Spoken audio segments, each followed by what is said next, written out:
Ya ha llegado el frío, pero no aquí en la iglesia, porque se nota que hay mucho calor todavía aquí, por todo el amor los unos por los otros, y es algo increíble ver, ¿no? Como siempre es un gusto poder predicar mi palabra en la palabra del Señor, para ver lo que Él tiene para nosotros, y ahora, como sabemos todos, sobre todo por el frío, que estamos en los felices tiempos de la Navidad. Y así que lo que quiero hacer es quedarnos en Lucas, como siempre estamos en Lucas, pero vamos a hacer una pausa y tener como un tipo de flashback, digamos, ¿no? Y vamos a volver al principio y enfocarnos en la primera parte del capítulo 2 de Lucas. Porque, sobre todo, mientras que vais buscando Lucas 2, en esas fechas hay, desde luego, mucho jaleo. Hay muchas razones, porque lo que queremos hacer es callar todo ese ruido, todo el mundo, y escuchar a la única voz que importa, que vale, que es la voz que oímos de la palabra de Dios. Y la verdad es que con respecto a la Navidad, estamos, a mí parece, bombardeados con anuncios de comprar, ¿no? Todo el tiempo. El estrés de viajar para muchos es absolutamente muy estresante. Y todo este jaleo de esta temporada nos podemos encontrar muy mareados, y hartos de todo esto, y ni podemos disfrutar de las fechas por todo este, como digo, jaleo. Y yo, por ejemplo, aquí el otro día, conduciendo por aquí en Rivas, alrededor del centro comercial, casi me matan 2 o 3 veces por toda la prisa que tiene la gente. Y con este trajín parece que perdemos por completo la verdadera gloria de la Navidad, y nos podemos amargar, tanto cristianos como no, por todo esto, ¿no? Y perdemos lo que es la verdadera gloria de la Navidad, el verdadero gozo de la Navidad por todo esto.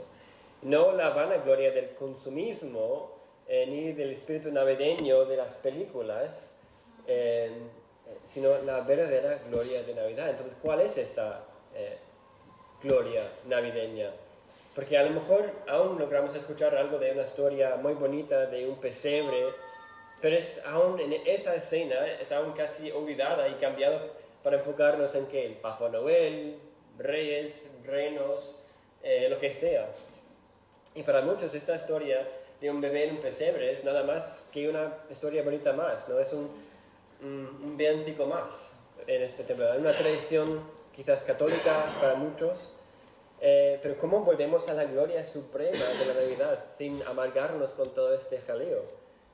Para que no sea simplemente una historia más en nuestra mente y en nuestros corazones, sino que sea una historia real, una historia que dividió toda la historia de la humanidad.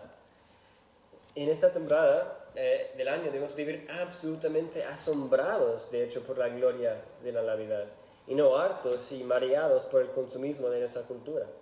Sobre todo cuando tenemos familia visitándonos a nosotros, ¿cómo esperamos comunicarles esta gloria si ni la experimentamos nosotros, ni estamos asombrados nosotros? ¿Cómo vamos a comunicar este evangelio, este gozo con ellos? Así que lo que necesitamos ver y contemplar hoy es la gloria de Navidad que nos presenta Dios en su palabra. Eso sería más o menos nuestro objetivo hoy, nada más, contemplar la gloria de Navidad tal como nos la presenta las Escrituras. Así que sin más preámbulo, vamos al texto, vamos a Lucas 2 y vamos a empezar desde el principio. Y leemos empezando en versículo 1. Y aconteció en aquellos días que salió un edicto de César Augusto para que se hiciera un censo de todo el mundo habitado. Ese fue el primer censo que se levantó cuando Cirenio era gobernador de Siria. Y todos se dirigían a inscribirse en el censo, cada uno a su ciudad. Y también José subió de Galilea, de la ciudad de Nazaret, a Judea, a la ciudad de David, que se llama Belén, por ser él de la casa y de la familia de David, para inscribirse junto con María, desposada con él, la cual estaba encinta. Y sucedió que mientras estaban ellos allí, se cumplieron los días de su alumbramiento. Y dio a luz a su hijo primogénito, y lo envolvió en pañales, y lo acostó en un pesebre, porque no había lugar para ellos en el mesón. En la misma región había pastores que estaban en el campo, cuidando sus rebaños durante las vigilias de la noche. Y un ángel del Señor se les presentó, y la gloria del Señor los rodeó de resplandor, y tuvieron gran temor. Mas el ángel les dijo: no temáis, porque he aquí os traigo buenas nuevas, de gran gozo, que serán para todo el pueblo.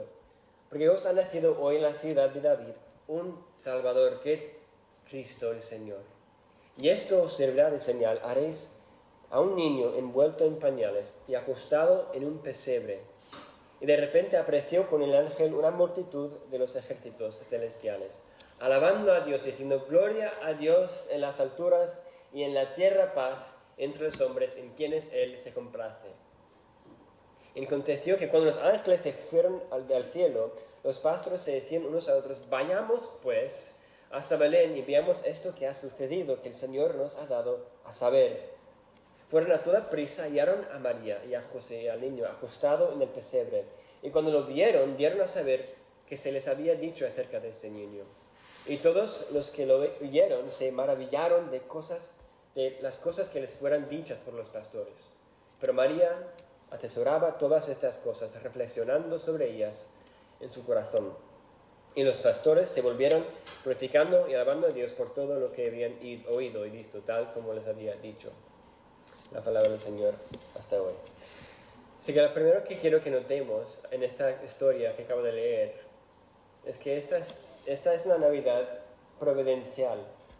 En lo que uno puede apreciar de este Lucas, que está escribiendo esto, es que era un historiador espectacular, literalmente. Sabes que este texto, como hablamos hace unas semanas, fue guiado 100% del Espíritu Santo, pero a la vez se puede apreciar el ojo para los detalles que tenía Lucas, porque Lucas introduce esta escena, no simplemente te describe el qué, sino también el por qué. No simplemente te dice dónde estaban José y María, sino que te explica el trasfondo histórico detrás del evento. Porque para Lucas no hay una diferencia entre los eventos históricos del mundo y las obras de Dios en el mundo. O sea, no hay una diferencia entre los eventos históricos en este mundo y las obras de Dios en el mundo. Por eso tú y yo, más que nada, tenemos una fe arraigada en la propia historia de este mundo. Dentro de unas semanas, por ejemplo, vamos a celebrar la venida del año 2024. ¿Pero por qué 2024? O sea, ¿qué pasó hace 2024 años, más o menos? Es el evento que más impactó la historia de la humanidad, que dividió, y toda la historia de la humanidad está orientada ahora alrededor de este evento. Porque nuestra fe está arraigada en la historia de este mundo. No es algo que estamos aquí intentando convencer a nadie, es la historia de este mundo, en que vivimos tal como todo el mundo.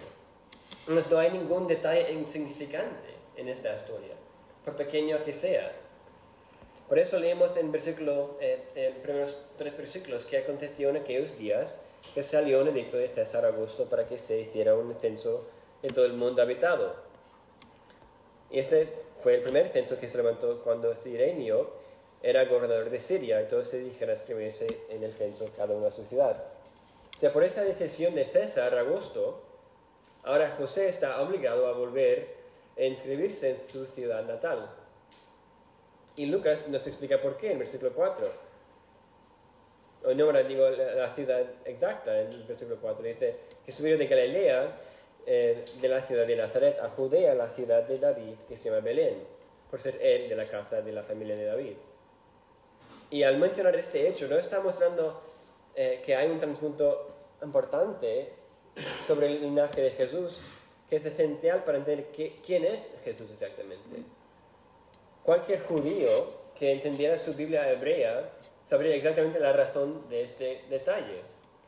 Porque el Antiguo Testamento, 600 años antes de esto, hablaba por el profeta Miqueas, y nos dijo: pero tú, Belén Efrata, aunque eres pequeña, entre las familias de Judá, de ti me saldrá el que ha de ser gobernante en Israel. Y sus orígenes son desde tiempos antiguos, desde los días de la eternidad. Además, Lucas menciona que José era de la tribu de la casa de David. Y como sabemos, hay muchísimos lugares a través de todo el Antiguo Testamento donde habla del futuro reino eterno que vendría de esta familia de David. Y una de esas profecías encontramos en Isaías. Otra vez os la leo. Esto 700 años antes de este evento, leemos Dios diciendo a través de Isaías: porque un niño nos ha nacido, un hijo nos ha sido dado. La soberanía reposará sobre sus hombros y se llamará su nombre admirable, consejero, Dios poderoso, Padre eterno, príncipe de paz.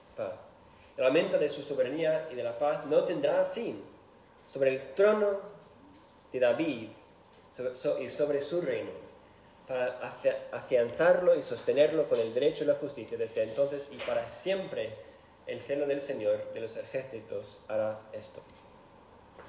Así que no era por mera casualidad que César Augusto hizo este censo, aunque no lo sabía, sino que Dios con maestría ordenó por su propia soberanía que estos eventos sucediesen exactamente como Dios quiso. Y eso es algo maravilloso porque podemos ver la íntima relación entre las decisiones humanas libres y la providencia de Dios soberana. Y como cada detalle pequeño o grande cabe perfectamente dentro del gran plan que Dios tiene, cuando consideremos la realidad de este evento se pone más en evidencia lo que estamos diciendo, porque los romanos aquí, al obligar a los judíos a registrarse, les hacían pagar un impuesto. Y una de las maneras que los judíos se podían identificarse como el pueblo de Dios era por dando la ofrenda. Entonces, estratégicamente, al tener que pagar este impuesto, los judíos ya no podían pagar mucho su ofrenda como judíos, y al final era una manera, como otra vez, estratégica de los romanos para prohibir a los judíos para no reconocer su propia identidad, sino reconocer la soberanía de César en vez de su propio Dios. Los romanos sabían lo que hacían al final. Hacían todos muy a propósito. Pero era por ese edicto de los romanos que hizo posible que cumpliesen todas las profecías. Y por eso vemos un lado de la soberanía de Dios que es aún más impactante, que hasta los eventos con la intención de oprimir el pueblo de Dios sirven para cumplir los planes de Dios exactamente como Él lo quiso, como Él ha querido. Dios lo está ordenando todo para sus propios fines, es lo que vemos aquí. Él reina sobre todos los detalles del universo, tanto los rebeldes como los obedientes operan dentro de su plan. Me acuerdo haber escuchado a Lutero, el reformador, decir: sí, es el diablo, pero hay que recordar que es el diablo de Dios, ¿no? Porque aunque el diablo es un león regente buscando a quien devorar, hasta lo que el diablo y el mundo cuando intentan destruir el reino de Dios por sus propias intenciones, sus intentos son usados para establecer el reino de Dios por la providencia de Dios. Eso es el Dios que adoramos al final. Es que es lo que nos da una paz. Pero para seguir avanzando en el texto, nos surge la pregunta: ¿con qué fin está ordenando cada detalle que en nuestro texto? Si todo está bajo este control de soberano, ¿cuál es el propósito? Me acuerdo hace un año, de hecho, cuando estuvimos pintando las paredes aquí, arreglando cosillas por el local, y la gente, o sea, ya curioseaba bastante. ¿Qué será esto? ¿Qué será esto? ¿Esto será una tienda ahora de qué? Antes era de ropa. ¿Qué tipo de gente será esto? Y pues si la gente les entra tanta intriga por vernos preparando algo tan sencillo como un local en un pueblo pequeño, cuánto más intriga nos debe dar ver que Dios lleva toda la historia preparando algo dentro de la humanidad. Y todo por este preciso momento. Leemos de nuevo versículos 6 a 17. Y dice que sucedió que mientras estaban ellos ahí, se cumplieron los días de su nombramiento. Y dio a luz a su hijo primogénito, y le envolvió en panales y le acostó en un pesebre, porque no había lugar para ellos en el mesón. En la misma región había pastores que estaban en el campo cuidando sus rebaños durante las vigilias de la noche. y un ángel del Señor se les presentó. Y la gloria del Señor los rodeó de su resplandor y tuvieron gran temor. Mas el ángel les dijo, no temáis, porque aquí os traigo buenas nuevas de gran gozo, que serán para todo el pueblo. Porque os ha nacido hoy en la ciudad de David un Salvador, que es Cristo el Señor. Y esto os servirá de señal. Hallaréis a un niño envuelto en pañales y acostado en un pesebre. Y de repente apareció con el ángel una multitud de los ejércitos celestiales, alabando a Dios y diciendo, gloria a Dios en las alturas, la tierra paz entre los hombres en quienes Él se complace. Y aconteció otra vez cuando los ángeles se fueron al cielo, los pastores se decían unos a otros, vayamos pues hasta Belén y veamos esto que ha sucedido, que el Señor nos ha dado a saber. Y fueron a toda prisa, hallaron a María y a José y al niño acostado en el pesebre. Y cuando lo vieron, dieron a saber lo que se les había dicho acerca de este niño. Y lo que quiero que veamos en esta escena es que en lo que notamos esta manera es que esta es una Navidad, que es una Navidad de gran humillación y de gran gloria. Porque a lo mejor alguien que no es creyente o que no está acostumbrado a escuchar esta historia nos puede preguntar, ¿por qué hay tantas circunstancias inconvenientes y pésimas? No sé si habéis notado esto de vez o como, si sois como yo, que habéis escuchado esta historia siempre, que es normal, bueno, no había lugar, no sé qué, es lo que hay, ¿no? Pero si lo piensas, toda esta historia es una historia de un inconveniente tras de otro. O sea, no tan privilegiados no parecen ser, ya que justo cuando María tiene que dar a luz, tiene que trasladarse a otra ciudad. Imagínate. Y encima de todo tratan a la pobre chica, ahora embarazada, como un animal. Literalmente tiene que quedarse y dar a luz en un sitio hecho para animales. Y ahora me dices que Dios está detrás de todo esto como soberano. ¿Qué sentido tiene eso? ¿Qué está pasando? Y para responder a eso, creo que para la gente del primer siglo leyendo eso sería aún más escandaloso. Si alguien nace, que tú dices es un rey, ¿qué tipo de gente van a ser invitados para celebrar el nacimiento de un rey? Los reyes, la gente más importantes que hay, ¿no? Pero nuestra historia, ¿quiénes son los primeros que reciben una invitación al nacimiento más importante en toda la historia para celebrar no solo un rey más, sino el rey de toda la creación? Unos pastores. O sea, esto sería una broma para la gente del primer siglo. Los pastores eran, claro, personas despreciadas entre toda la sociedad, la gente más pobre, que tenía que trabajar aislados con las ovejas sucias, que era gente sucia y seguramente apestaba, lo cual seguramente ayudó aún más a mantener la sociedad lejos de ellos. Y eran estos que recibieron la invitación, digamos, first class, ¿no? La invitación más importante de los mismos ángeles de Dios. Eso sería, por ejemplo, como en el funeral de la reina de Inglaterra, si los primeros de recibir una invitación eran unos sin techos de Londres. O sea, no tendría ningún sentido para nadie. ¿Cuál rey se sentiría completamente ofendido por esta idea? ¿Y cómo entonces entendemos esto a la luz de la soberanía de Dios? Y quiero que miréis conmigo en 1 de Corintios 1, versículo 27, versículo 29. Y yo creo que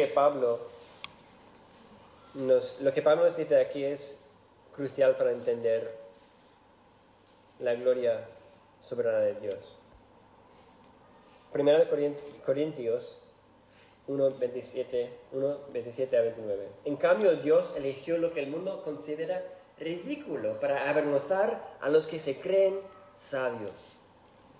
Y escogió cosas que no tienen poder para avergonzar a los poderosos. Dios escogió lo despreciado por el mundo, lo que se considera como nada. Lo usó para convertir en nada lo que el mundo considera importante. Como resultado, nadie puede jamás jactarse en presencia de Dios. ¿Ves lo que Pablo está diciendo? Dios eligió lo que el mundo considera ridículo para avergonzar a los que se creen sabios y escogió cosas que no tienen poder para avergonzar a los poderosos. ¿Y con qué fin? Versículo 29, para que nadie se jacte delante de Dios. Que cuando Dios preparó el nacimiento de su propio Hijo, No buscaba los más grandes reyes de su tiempo para ser testigos de este evento, el evento más importante de la historia. Él no necesita que hombres aprueben de sus acciones como si fuera alguien más. No había las circunstancias que más podían apreciar las personas de este mundo. Eran circunstancias que no eran estimadas, ni respetuosas, ni majestuosas, según nuestra idea, según la idea que tenemos nosotros de un rey. Dios no buscaba y no busca la aprobación de lo que se consideraban importantes, sino entró al mundo por sus propios términos. El Dios de gloria se encarnó escogiendo lo que es considerado pobre por nuestros estandartes para mostrarnos su propia suficiencia. No necesita todas estas cosas que a nosotros nos parecen importantes, sino que Él en sí mismo es importante, aunque sea en un pesebre. Su gloria es suficiente. En una de las profecías de Cristo que habla de lo humilde que iba a ser este Mesías, también leemos en Isaías que dice: yo soy el Señor, ese es mi nombre, no le daré mi gloria a nadie más, ni compartiré mi alabanza con ídolos tallados. O sea, Dios no buscaba la atención de la gente, de la élite de este mundo, porque Él al final es el único de la élite. Y adoramos un Dios que es plenamente autosuficiente y plenamente independiente. Y yo creo que esto también se puede ver al considerar que todas las personas en esta historia están meramente respondiendo o reaccionando. Nadie en esta historia está en control, están reaccionando a circunstancias fuera de su control. Miremos a José, predicto, ahora tiene que trasladar a su mujer embarazada, su prometida embarazada, y María, claro, tiene que seguirle. Los pastores reaccionan al mensaje que han escuchado y visto, pero solo Cristo, curiosamente, es el único que obra de manera proactiva aquí en esta historia. Porque su encarnación es el centro del evento que de verdad están todos demás simplemente reaccionando. Pero a lo mejor podemos pensar, pero ¿cómo que Cristo, un bebé, está proactivo en esta historia? ¿Qué está haciendo Él? ¿Qué hace falta para nacer? O sea, eso me parece lo menos proactivo posible. Pero en Filipenses 2 leemos que tenga la misma actitud que tuvo Cristo. Filipenses 2, 6 a 8.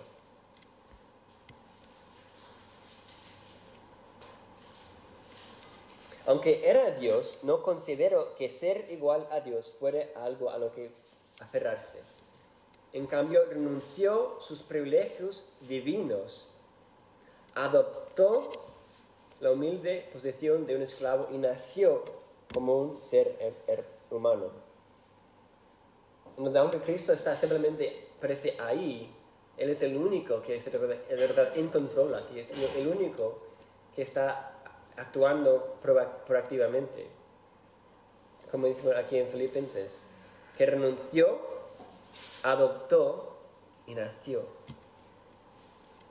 Así que, ¿qué estaba haciendo Jesús en este tiempo, según este texto en Filipenses? Aunque antes de nacer la segunda persona de la Trinidad con toda intencionalidad renunció sus privilegios. No es tanto como Cristo, tú y yo, lo que nos enseñas en Filipenses, en Pablo, a través de esta carta, es que debemos estar dispuestos a ser considerados como nadie, como personas de ninguna importancia según este mundo, para seguir a un Salvador cuya gloria viene fuera de este mundo. Porque su gloria es suficiente para Él. Y también debe serlo para nosotros. Da igual si la gente nos reconoce por nuestras obras, da igual lo que sea que si ni nos miran, si ni nos agradecen por lo que hacemos, su gloria es suficiente. Así vemos la gran humillación de la Navidad, del eterno Cristo encarnado y recibido entre las circunstancias más humildes y pobres posibles. Entonces, ¿cuál es el propósito de hacer algo tan humillante? Y creo que encontramos la respuesta otra vez en Lucas 2. ¿Cuál fue el propósito de hacer algo tan humillante? Lucas 2, y mirando el versículos 13 y 14, a lo que decían los ángeles. Y ahí es la clave. Y de repente apareció con el ángel una multitud de los ejércitos celestiales, alabando a Dios y diciendo: gloria a Dios en las alturas y en la tierra paz entre los hombres en quienes Él se complace. Este gran coro convertiría el mejor concierto, sin duda, de tu vida en un aburrimiento. O sea, este coro está como el centro y propósito principal de todos los eventos están ocurriendo. Gloria a Dios en las alturas, en la tierra, paz entre los hombres en quienes Él se complace. El propósito central es para que Dios reciba toda la gloria y que haya paz entre los hombres. Eso es el propósito. Entonces, ¿quiénes tendrán paz? Las personas en quienes Él se complace, es decir, los que reciben su gracia, ¿no? Y la clave para glorificar a Dios en la tierra es tener paz con Él, es decir, ser reconciliados con Él. Eso es solo posible por la gracia de aquel que nació en ese pesebre. Y todo eso para decir que el significado y propósito de la Navidad es para que experimentamos la paz de Dios, que le glorifica por la vida de su Hijo Cristo Jesús. Y a todos nos gusta la idea de paz, sobre todo este año, nos parece muy pacífico, paz. Ay, qué bonito, la paz. Paz en la tierra, ¿no? Pero la razón de que Cristo es precisamente... La razón por la cual Cristo vino es precisamente porque no hay paz entre Dios y el hombre. Por eso vino para darnos paz. No puedes tener paz con Dios hasta que te hayas dado cuenta que estás en una guerra contra Dios. Me acuerdo de una cita del predicador Martin Lloyd-Jones, que decía que aunque todas las guerras se cesen y todos están de acuerdo que vamos a tener paz en la tierra, que no habrá más guerra, que no habrá matanzas mundiales, que seguirá siendo borrachos, seguirá siendo asesinatos, o sea, un mundo sin guerra no es la respuesta. El mundo está envenenado desde la raíz, que es nuestro pecado. Y hasta que tengamos paz entre el hombre y Dios, nunca habrá paz. Entonces, Cristo nació porque le faltaba, no porque le faltaba algo, entonces, no necesitaba la aprobación de nadie, como hemos visto, ni creó el universo, de hecho, porque estaba solitario y que quería compañía, sino que nació en el mundo con el mismo propósito último que creó el mundo, que es de reflejar y disfrutar su propia gloria. Él se sobreabunda de la felicidad de su propia majestuosidad. Y por gracia volvió a su rebelde creación, que no quería tener nada que ver con Él, volvió a su rebelde creación para rescatarnos de nuestra propia condenación justa. Porque no nos redimió por solo haberse humillado al hacerse como un bebé en un pesebre de madera, sino que será puesto encima de una cruz de madera también. Y sufriría una de las peores muertes de la historia. ¿Y todo para qué? Porque tú sigues en guerra contra Él. Y solo Él pudo traer la paz por su propia muerte, tomando mi lugar, tomando mi castigo, para que pueda recibir el honor de su vida perfecta. Por eso tenemos una Navidad de gran humillación y de gran gloria. Decía Charles Spurgeon en el siglo XIX sobre este mensaje de los ángeles, dijo: no quisiera yo que se dijera de algunos de ustedes: bien, puede ser más o menos un cristiano, pero es con mucho comerciante dedicado a hacer dinero. Yo no quisiera que se dijera de algunos de ustedes: bien, tal vez él es un cristiano, pero es mucho mejor político. Tal vez es un cristiano, pero se siente más a gusto cuando habla de ciencia, agricultura, ingeniería, caballos, minería, navegación, viajes de placer. No, nunca conocerán la plenitud de gozo que Jesús trae al alma, a menos que bajo el poder del Espíritu Santo ustedes tomen al Señor como su todo en todo y lo hagan la fuente de su deleite más intenso. Él es mi Salvador, mi Cristo, mi Señor. Que sea esto de lo que más se glorían. Entonces conocerán el gozo que el cántico del ángel les predique a los hombres.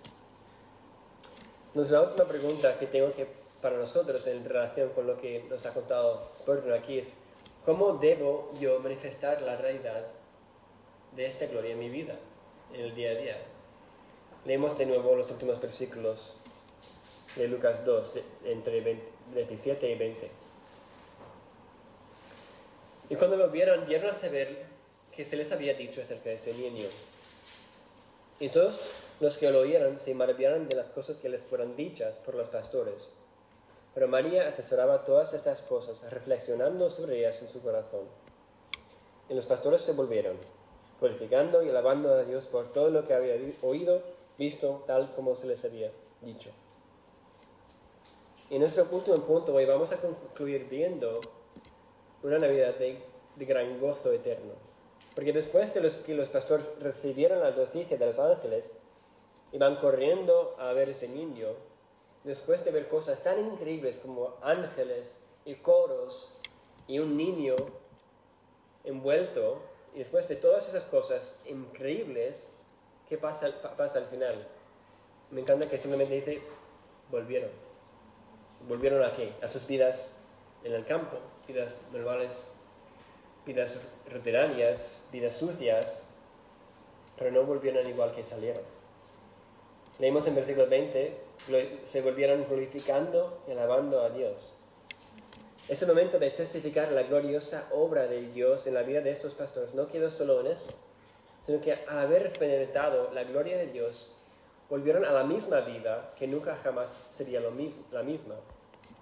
Y eso nos muestra que nuestra alabanza y adoración a Dios no es algo para unos momentos específicos de nuestras vidas, no es el domingo al domingo, sino hemos de volver a nuestras vidas normales, adorando a Dios a lo largo de toda la semana.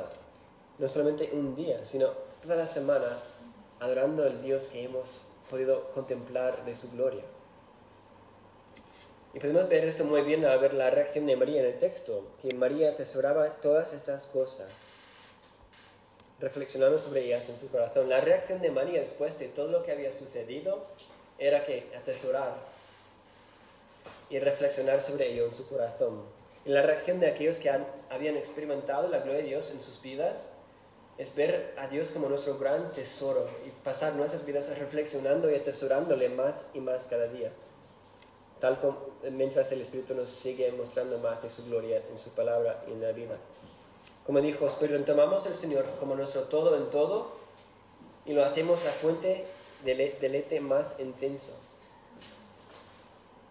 ¿Qué es lo que estamos atesorando en nuestras vidas? Lo que atesoras es lo que adoras. Es así de sencillo. Lo que atesoras es lo que adoras. En lo que en lo que pasas el día pensando y reflexionando, y que es lo que guía todas tus emociones, es lo que estás atesorando. Y Dios te ha llamado a venir a ver su obra como llamó a esos pastores. Y la gloria infinita de Dios chocó con la vida ordinaria de ellos. Entonces la pregunta es si estamos experimentando lo mismo con lo que Cristo hemos renacido por su propio Espíritu. Los pastores no tenían en este momento el Espíritu Santo, no entendían todo sobre ese niño y qué iba a hacer, pero solo habían visto un pequeñito vistazo de su gloria. Este visto pequeñito fue suficiente para impactarles de toda la vida. Cuando experimentamos nosotros el valor infinito de la gloria de Dios, vivimos nuestra vida atesorando y meditando sobre Él, y queriendo atesorar y queriendo ver más de esta gloria. Entonces, ¿cómo podemos ser capaces de pasar a un día sin leer su palabra, sin orar, sin querer ver más de este Dios? Pablo nos dice también que, pero nosotros todos con el rostro descubierto, contemplando como en un espejo la gloria del Señor, estamos siendo transformados en la misma imagen de gloria en gloria, como por el Señor, el Espíritu. Cuando Dios es soberano, es decir, cuando Dios es Dios, ningún día es insignificante. Contemplamos día tras día su gloria, y cuando más le contemplamos a Él, más reflejamos su gloria por el gozo de conocerle más. Es tan sencillo. Así que mi petición para nosotros es que durante estas fechas de Navidad, por todo el año, es que le conozcamos como nunca antes. Que el Señor es el Señor soberano sobre toda nuestra vida, todo detalle. El Señor es todo suficiente que se humilló en las circunstancias más terribles para rescatarnos a nosotros de nuestros terribles pecados. Y que el Señor de infinita gloria, que no nos deja volver a nuestras vidas igual, sino que hace que cada día anhelamos verle más. Y ese es el Señor que nació como un frágil bebé en esa noche de Navidad. Y esa es la gloria de la Navidad, que tenemos que atesorar en cada momento, para que nuestras vidas brille, no por lo bueno que vivimos nuestras vidas, sino por la buena que es esta gloria que estamos contemplando día tras día. Y cuando estamos fijados en esa gloria, no mirando a nuestro alrededor, la gente se va a dar cuenta. Porque no estamos, me está mirando, espero que estoy portándome bien. No, estamos corriendo hacia una gloria y que la gente nos vea corriendo hacia esa gloria, viviendo una vida fija en esa gloria. Es cuando vamos a traer a la gente, no por nosotros, sino por lo que en que estamos fijados, ¿no? Déjame orar para hacer nuestro tiempo. Señor, gracias por este día, gracias por esta temporada que nos extrae miles de cosas en cada segundo de nuestra mente. Cosas vienen, cosas van, Señor. Nos preocupa tantas y tantas y tantas cosas. Pero queremos, Señor, que tú seas visto en estas temporadas navideñas, Señor. Que nuestra familia que no te conoce, Señor, te pueda ver, no por nuestras obras. Señor, esta iglesia no es para gente que tiene la vida solucionada, que tiene la vida perfecta, que cada momento les va bien y nunca tienen problemas, sino que esta iglesia es una iglesia de gente rota con Dios enteramente perfecto, enteramente santo.